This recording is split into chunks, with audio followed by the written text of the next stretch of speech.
Hello, everyone, and welcome to our summit. You are not your trauma. Break free from your past, rapidly heal negative patterns, and finally step into your calm, authentic, and lovable self. I'm your host, Genevieve Solomon, and I am thrilled to introduce you to our guest today, Sarah B. Taylor.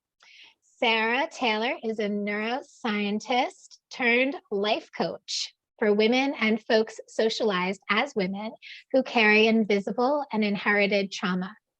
She helps them expand their mental, emotional, and existential health so they can create the energy and freedom to live a more satisfying life. She takes a holistic approach, combining neuroscience and psychology with systemic and shamanic perspectives. Welcome, Sarah. Thank you so much for having me. Thank you so much for being here. All of those words are perfect together for this summit, neuroscience, psychology, and shamanic and systemic perspectives. So I'm really excited to hear how you've developed ways to help people identify and move through invisible trauma. Wow, it's invisible to us. Can you first tell us a little bit about your healing journey?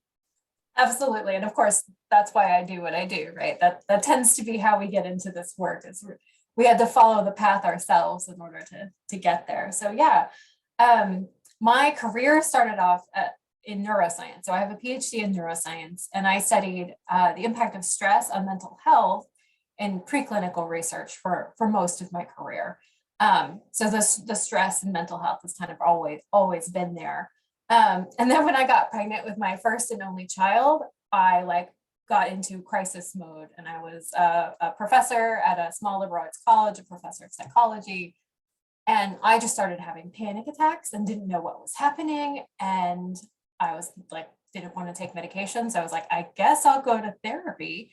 And so I went to therapy, and they're like, oh, well, this is trauma. And I was like, what do you mean this is trauma? I have a PhD studying stress. What are you talking about?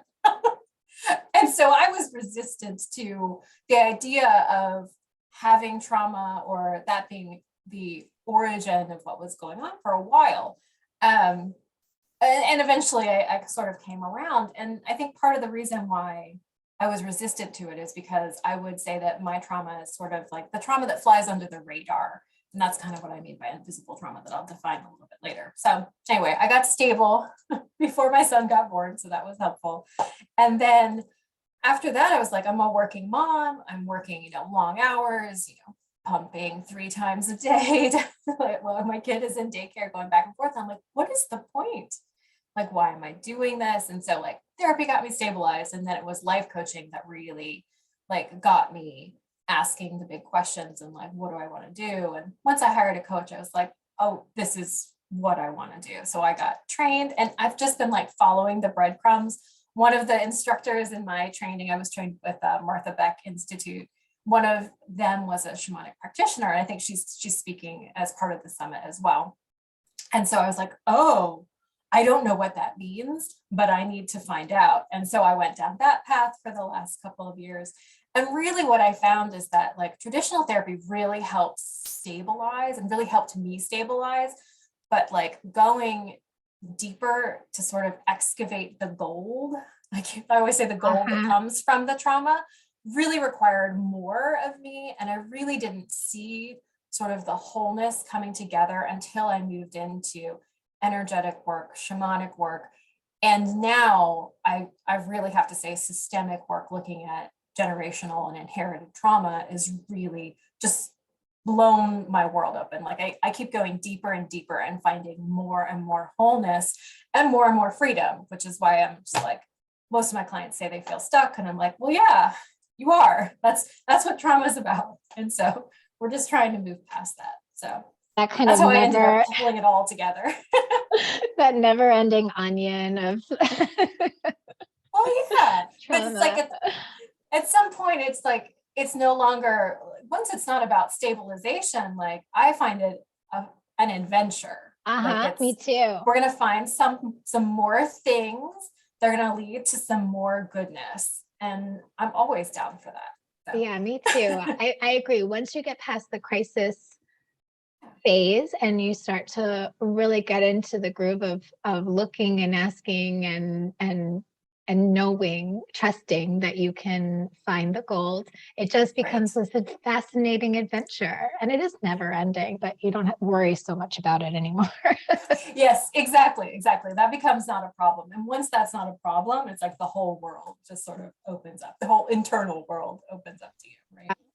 It's very familiar, your story, and I wonder if this is why you're so drawn to work with women, is that this phenomenon of motherhood really bringing to the forefront like all of your stuff. Like you cannot escape it or hide from it. And I Right. know you work with all women, but that's, a common thing for all of us.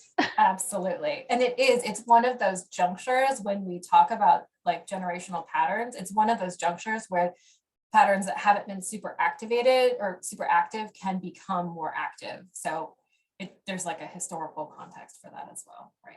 Yeah, I think I said that I never knew I was an angry person until I had children.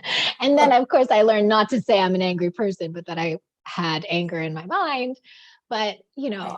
I didn't recognize it. It never really showed up in my life Right. until then. Until there's a tiny human that is not cooperating ever. Yes. All of it comes up for sure. A lot of self-compassion is needed. Uh-huh, I know. So invisible trauma. So this is uh, explain it. I Yes, define I it know. for us. Yeah. Yeah, it's a term that I made up because half the terms don't have a lot of meaning anyway. Like if you get into trying to define trauma, it's very no one really agrees. So I'll just start with my definition of trauma, which I think is pretty simple, and that's just unprocessed stressful experiences Mhm. that have happened to you. And what happens as a result of them is that it changes your neurobiology. That's just something, that's my background. So I focus on that. But what that means for like people who are not looking at their brains in a scan or something is that it changes your thoughts, your feelings, and your behaviors or your actions, right? And that's the fallout. And so there's patterns of behavior that you kind of get stuck in. So that's kind of the legacy of trauma, is that you're kind of stuck in a defensive or survival mode. Mhm. And that's more like fear-based states, right? And so it doesn't matter what it was to get there, anything that's unprocessed is going to have the same kind of impact. And so that takes me then to invisible trauma. And invisible trauma is really just, again, it's my sort of made up term, and that is that it's an event that is like not apparent. It's not like, oh, I had this, abuse when I was 3. Like, that happened. It's not things like physical or sexual abuse or being in a car accident or like your house burning down. All of those we would say are pretty obviously trauma. It's this sort of unobvious trauma, and it goes into multiple categories. So it's often early life, it's relational, it's emotional. It may involve attachment or neglect or just being a deep feeling kid and not having your needs met, because as we know, there's no possible way for mothers, even well-supported mothers, to meet a child's every need. And when kids are super deep feeling, that gets internalized as stress differently than if a kid isn't deep feeling. I was a deep feeling kid. My kid's a deep feeling kid, right? So it's like we're watching this. And early life, that could be 0 to 3, 0 to 7, 0 to 12. And so, it could also be prolonged chronic stress. So it could just be like there's lots of tension that is not addressed, where you're not naming it, that's happening in the household. This could also come from situations that are totally out of your control, like poverty or oppression. And so these things do show up on the adverse childhood events, but much less so. It's sort of like the low flying things. And so, a lot of us write that off as no big deal, right? It's like, that's not so bad. And my story on paper was like, and like that I had to dive into when I ended up in crisis when I was pregnant, was that I had to go back and think, well, I knew my dad had bipolar disorder. I knew my parents were divorced. My dad was not treated for it well. He took medication and it didn't really help. And my mom had postpartum depression.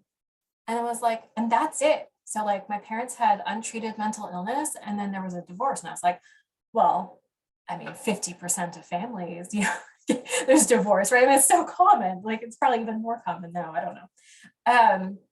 But the thing is, like, especially as a deep feeling kid and just the postpartum depression, like, I don't know the extent of that. Like, I have no event. I can't be like, oh yes, I have a memory that I can speak of that, X, Y, and Z happened and I felt this way, right? What I had internalized was this ocean of sadness, like that I didn't know where it came from. And I didn't even know it was sadness forever, like as I was having panic attacks when I was pregnant, it was because that was coming up and I didn't know what it was, right? And so usually that's going to be something that is kind of like a wordless trauma, like there's no language associated. So there's a lot of pre-verbal. And this can be in utero stuff as well. There's so many things. So I try not to label it because it really doesn't matter what it was. The only thing that matters is what is with you. You don't need to know anything about the events. All you need to know is that whatever your body and your emotions and your sensations are telling you is valid and true, and to sort of follow those. Yeah, I really like that because I do feel like it's, this word trauma, it feels big, it feels scary, it feels like people they don't even want to go there, like I don't want to know. Right. But you don't actually ever have to know, really. You just can look at your life. You just can look at what's showing up in your life and how you're responding and how you're showing up in the world. And you can just heal it from there. Yeah. Absolutely. Right. Yeah. I never go fishing for things with clients. Like I'll ask them what general, like an ACEs kind of a thing, like what's in their background. So I know what can possibly come up. Right. But like, yeah, you don't need to go fishing for anything. Yeah.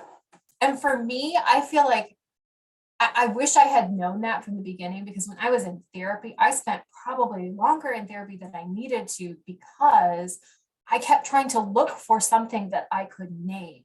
And there wasn't anything. And there weren't that many, this wasn't that long ago, but even then there weren't that many people talking about nonverbal or pre-verbal trauma. And so now people are talking, if you jump on Instagram, there's lots of people that are talking about, well, if your parents didn't do this, and I do not go into parent blaming. I like have a firm boundary around that. But like people are talking about it now. And that wasn't like the case when I was, entering into this world. So yeah, the events you don't have to know them, and you don't even have to have like an idea of what they were. Yeah, it's really, it is really amazing how many people are engaging in self-inquiry now, and it's really exciting, right.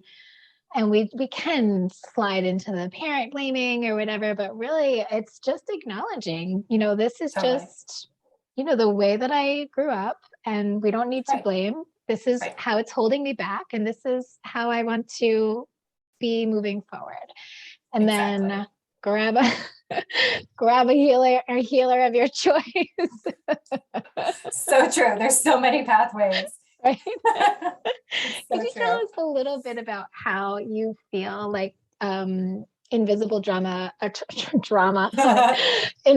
trauma shows up in people's lives? Like, how would you say, okay, if you've got some of these things going on, chances are, if you can't point to a big T trauma, big shock thing, you have some sort of invisible trauma. Absolutely. Yeah. I mean, the people that I work with have a really adaptive coping skills. And so that's the majority of what I focus on. And that's things like needing to get it right, or perfectionism, if we're okay with labels, or, always trying to take care of others and not taking care of this yourself. Thing, right? Right. And then always taking care of others or people pleasing. I don't like any of the names, but I feel like people kind of understand what we're talking about, right? So like I have issues with all labels because I'm fun. But those kinds of things, but also what I would say is this sort of this internal sense of something maybe missing or something not being right. And really that this almost a dissatisfaction with where you are and it doesn't make sense. It's usually something that doesn't make sense. And also as you're moving through the world, it could also just show up as fears and places of stuckness that you can't move past, or it's like a habit that you can't break, and that habit could be, I don't know, emotional eating or scrolling on social media. It could be, I don't know, cleaning too much. Does anyone have that habit? I wish it were my habit. Right. But like, it's something that you can't move through, like, because, most people now, there's lots of information on how to change habits. But what I always come back to is like, habits involve your thoughts, your feelings, and your behaviors. And if those are locked up in trauma and some survival thing, then you're not going to be able to change them. And so really, it's just like, if you're not able to move past what you want to move past, and you're not able to change what you want to change, likely that you've got some kind of invisible or unprocessed experience that just needs to be processed so that you're no longer tied up in that. Does that make sense? Oh, absolutely. I mean, so you're just going to be unconsciously repeating the same patterns in response to the same things, right, without any emotional freedom, without any freedom of choice until you recognize it, let it move it through. And then from there, gosh, what a different life. Right. Yeah. And really it's putting it in context, kind of getting like a who, what, and where. And that doesn't have to be like an event kind of context, but really putting the experience in context, I feel like is critical for that energy, or that life force energy to move out of the past and become available in the present.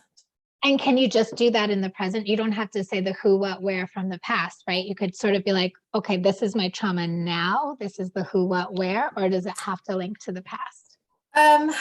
I would say it has to have some information from the past. It doesn't have to be like extreme details, but it has to be like, like for me, it would have been, okay, I was, a baby. I probably didn't feel seen. And it's probably, right? Like, it's a narrative that I am providing to myself. This is not something that I'm going to like go to court over or write a factual memoir over, right? It's like, it's my internal experience and giving it some context. So like, I wouldn't have felt like my needs were met, or, maybe I didn't feel like my emotions were being mirrored, right? Maybe it was just met with, someone who was shut down and who wasn't able to respond.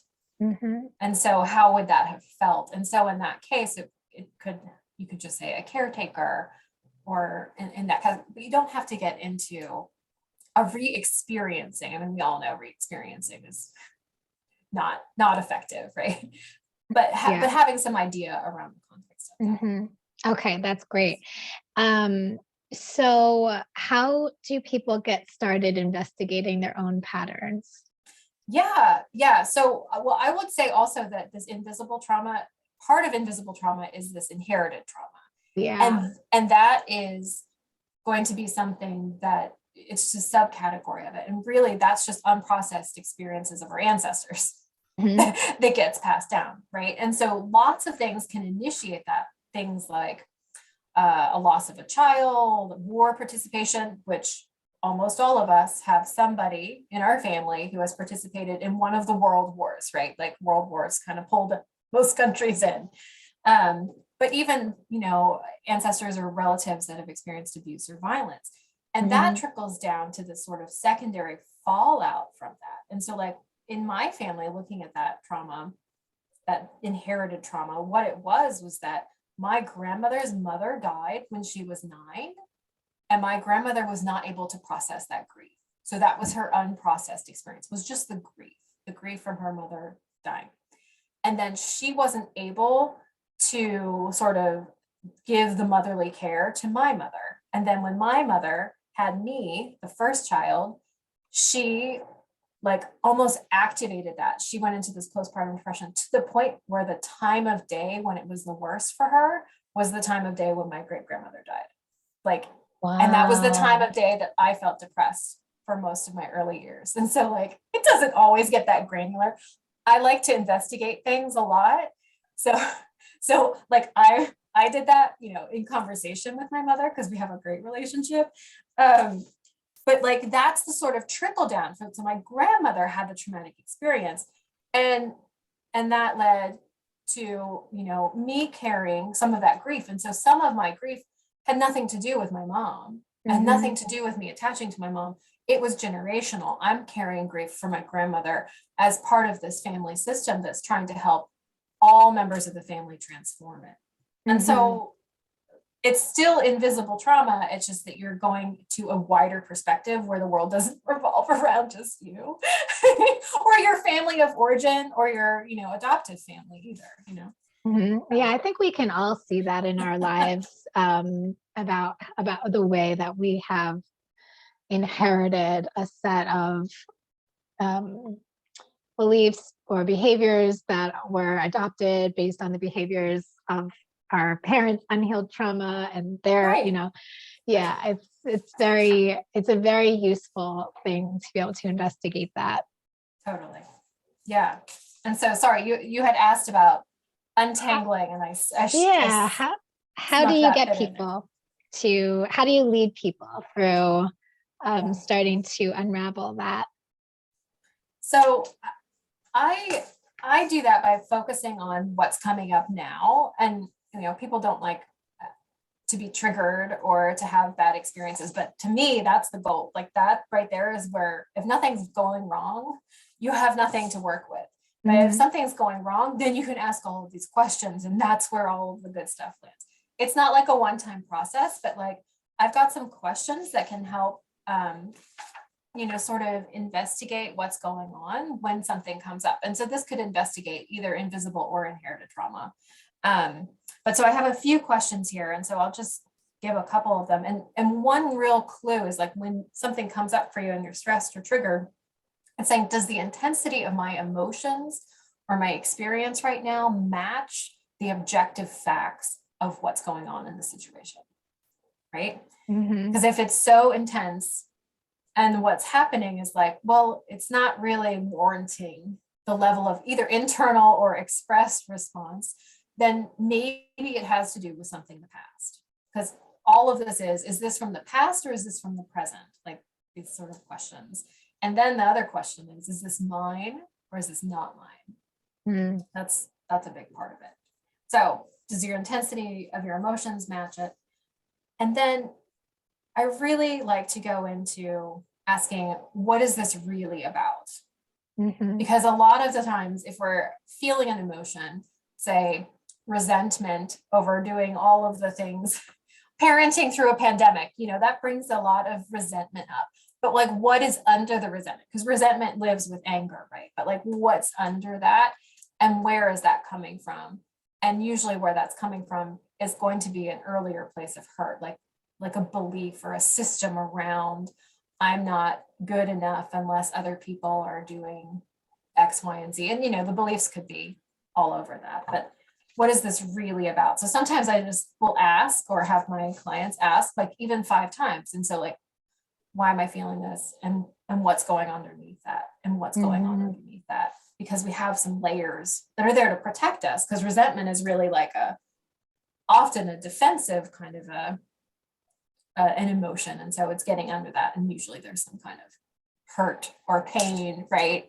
Something Yeah. that requires more vulnerability. Resentment does, you know, you can be a strong, tough person with resentment. We don't like to be vulnerable or in pain. Yeah, it's really true. Like when you have those big reactions, like it's really never about what you think it's about. Like never.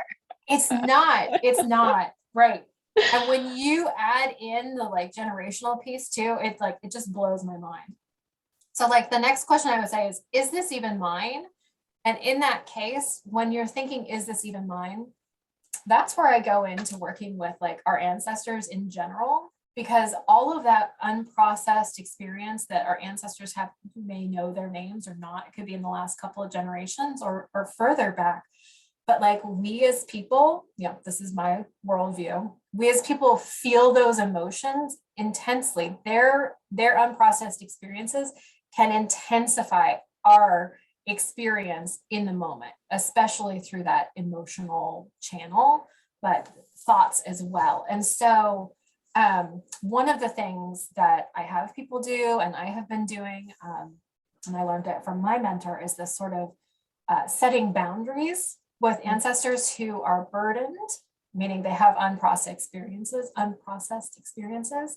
and also sort of just clearing out what is theirs versus what is mine. And so I recorded a meditation for anyone who's interested in following up with this, so they can do it. You don't have to listen to the meditation all the time. You can listen to it a couple of times and then make it a regular practice. But it can be really helpful in deciphering, is this mine or not mine? And I would just say that's such a good place to start if you're looking at the inherited stuff, because it gives you more space just to deal with your life, which we all have plenty to deal with, right? What if somebody says, okay, is this mine? How can they know? How can they tune in to get a yes or a no that they can trust? That's a great question. So even in the meditation, I have built in, first you determine as you're beginning it, what is with you. So you're looking at what emotions, thoughts, and feelings are with you. And then you do the process, and then you do it again, and you notice. You just do an experiment. Like, okay, I'm not down for anything that doesn't work. And so it doesn't mean it's going to work the first time. Like, you're going to notice a difference. It really depends on your ability to observe. This is assuming that you can observe your experience without getting triggered. And so you just notice. And then if you're using this as a clearing, like say you're triggered in the moment, you're like, oh, I'm so frustrated. And then you say, I am asking for space from all of my burdened ancestors. And then the intensity of it decreases, then you know. Right. Yeah. Good. And so that's, feeling better. It's working. Yeah. I mean, truly, right? And part of that also is changing your mind. So if you're like, I don't know if I can get into ancestors, because I grew up in conservative Christianity, so this is a step out of my original comfort zone too. But like, even if that's a stretch for someone, it still changes something in you, because the change is really in you and not out there. And so if it changes for you, then you trust that change, right? And it's not like we're trying to bypass responsibility for something. All we're trying to do is get a clearer picture of what's going on for us, so that we can then, respond to what's happening to us and be more present with what's happening to us. And then investigate as well.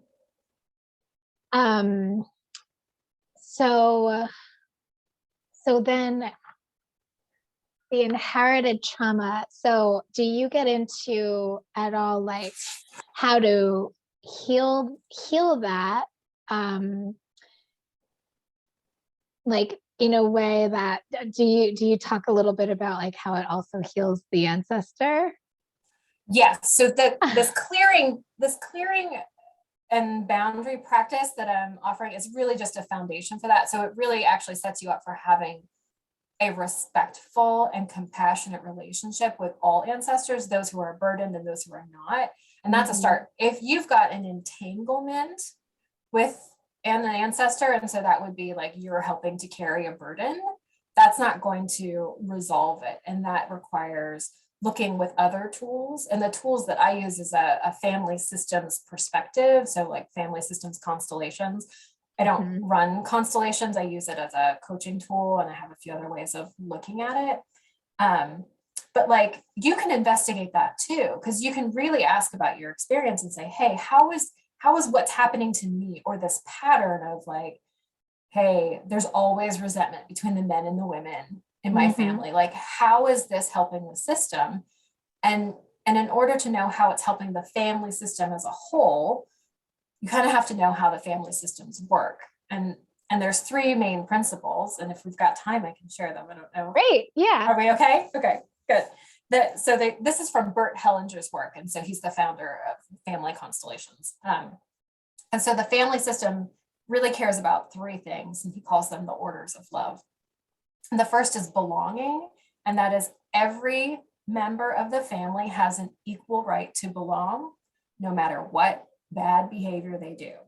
Mm-hmm. And that's problematic because we have people in our families who make bad choices, right? And they often get excluded, and then we don't talk about them. And, like if you've watched Encanto recently, no one talks about Bruno, right? That's the same thing.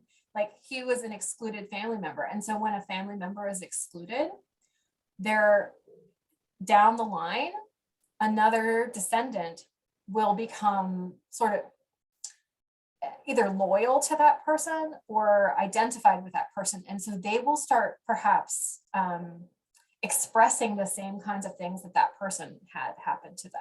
And it won't make sense. Like it could be like if you had, say, this isn't really bad behavior, but maybe if someone had an aunt or a great aunt who maybe had a mental breakdown and had to be institutionalized, and then no one ever talked about it, and she never came back out, and she died alone in there. What can happen is like a generation or two later, someone is having severe mental health issues and having breakdowns. And part of the reason for that is to bring recognition so that the family has to then come together and be like, do you see this? And so if you don't know about this being how the families work, you're just going to be busy working with that person's mental health issues. And that's not to say that every single thing is inherited or is generational, but there is a big component that goes into that. And you still have to deal with the personal, but it can balloon out like that. So that's belonging. So if somebody has been exiled from the family, part of the healing work is bringing them back in and acknowledging that. And you can do that in your mind. You can do that through family constellations, through healing sentences, usually working with a practitioner. This stuff's hard to do on your own unless you've been trained in it, but you can get an idea of it, and that can start movements. And the next order in the family system is called precedence. And that is, there's a first and there's a second. So like if you've had one partner and then you have another partner, the first partner came first and has to be acknowledged by the second partner, right? And it's the same thing with parents come first and then the kids, first sibling and then the second sibling. And where we get into problems, and one of my problems, but one of my generational patterns was that when kids get parentified, and so they skip back and say, oh, mom and dad can't handle this. I'm firstborn. I can handle a lot. Mom and dad can't handle this.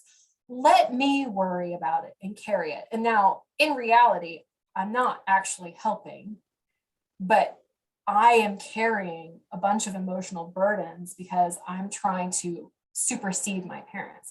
And so that has disrupted the order of the family because the parents come first and then the kids. And so part of my healing work was to step out of the parent position and step into the kid position and be like, mom and dad, you know best, right? And that's hard to do. That's hard to do, especially when you know them as adults and you're like, and like, but that's the healing work. And it takes time to do that.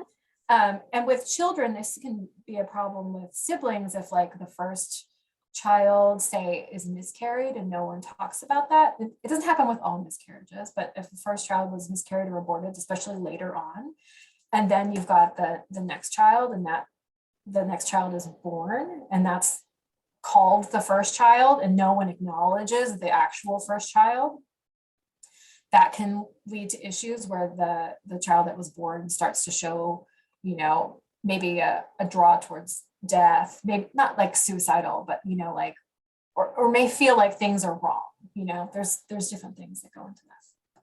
And then the third one is matters of life and death. So if someone in your family killed someone, often happens in war, like active combat or murder, or if they save someone's life, those families get bound together. And what about suicide? So, I mean, suicide has its own pattern for sure. And that could be related to a number of things. That could be following somebody else who died young. It really depends. There's a lot of ways that can go. But that wouldn't be categorized as sort of that violence. The matters of life and death are really when one person takes life from another person, or one person gives life to another outside of birth. Meaning like sacrifices themselves. Yeah, like sacrifices, or just saves them. Like, if you're like rescuing somebody who's drowning, like you could then have, and that's not really a bad thing. Like, then your families can help support their family, and that's fine. It's usually if someone dies. So if you've got a grandfather who was in active combat in World War II or something, if they killed somebody, then that needs to be resolved. And so this gets even more a little bit intense. And so this can look like, as it comes down, it can look like violence in family systems. It can also look like sometimes some more severe mental health issues as well. Wow. So this all sounds very karmic, Yeah, it is, but it's more just the family system cares about transforming the pain, right? And so, and in this case, so like my grandfather, he was in active combat, and he did kill someone in hand-to-hand combat. And for me, it was that my grandfather couldn't accept his life after that, because he took someone else's life, right? And so he couldn't accept that he got to live, because I mean, in that situation, someone's going to die, right? Yeah. Right? And that's why war sucks. Like, we're not supposed to kill each other. And so he couldn't accept his life. And so he had a breakdown. He wasn't present for his kid. And then my dad couldn't accept his life. And so it was like, and this is something I was doing in a family constellation, right? Yeah. Where we're seeing all of this. It's got a particular setup.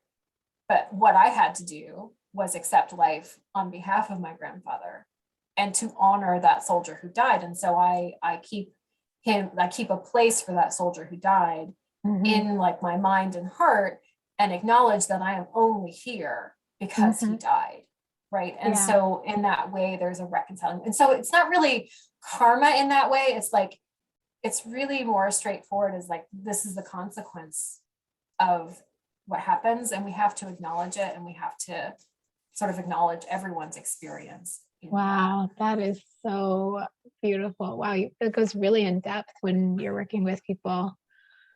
It does. And so, and that's in a big group constellation. So I don't do that level of work with people one-on-one, and not everyone is ready for that. This was in a training with other practitioners. So we go pretty deep, but I think it's good to have that perspective, that things that have happened to our families beyond just like the stuff that we know of and can sort of make assumptions about, or can have an impact on us. Not everything impacts us. Thankfully. Yeah. Like, it is bigger. And if people are interested, I totally recommend the book, It Didn't Start With Me by Mark Wolynn. I think that's an accessible way. Bert Hellinger's work is sometimes tough to get into, and he had some like opinions that are around various populations of people that early on that he didn't follow through, and so it's a little controversial. But Mark Wolynn's book, It Didn't Start With Me, is a really great introduction to some of these ideas, and a way he's got a process of looking at it on your own, using like the kinds of language and the kinds of words that you use when you're describing your family. And so that's a nice, accessible way that people can get into that kind of work too. That is so interesting and helpful. And thank you so much for explaining that. So you have a gift that you would like to offer. Yes. Would you like to let us know? Yeah. So that's the meditation that I prepared, that is this practice of setting boundaries, setting loving and compassionate boundaries with our ancestors. And also it can then be used as a clearing, as long as you practice it a couple of times. And it's really intended to be kind of a regular practice, because it really sets the foundation, around that concept of belonging, right? That even though we've got ancestors that still carry unprocessed pain or anger or sadness, even though they're doing that, they're still part of the family, and we just need a little bit of space so that we can live our lives and we'll get to what we can get to, right? Mhm. Because we can't do anything if we're, if we're drowning in like the weight of generations of grief or anger or whatever. So it's a wonderful way to get some space. And so I hope that people like it and get some use out of it. And I'm happy to talk to anyone about their experience with it. Like you can email me back, you know, That's work great. with it.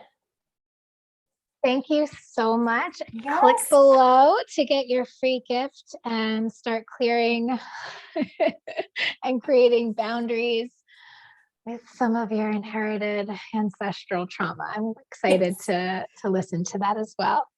Awesome. And thank you so much for your time, your expertise, and all of that really interesting conversation. Absolutely. Thank you so much for having me. My You're pleasure to share. welcome. And thanks everyone for joining us at our summit. You are not your trauma. And we are continuing the conversation of the healing journey and the many ways that we go from trauma recognition to creators of our reality. So much love. See you tomorrow.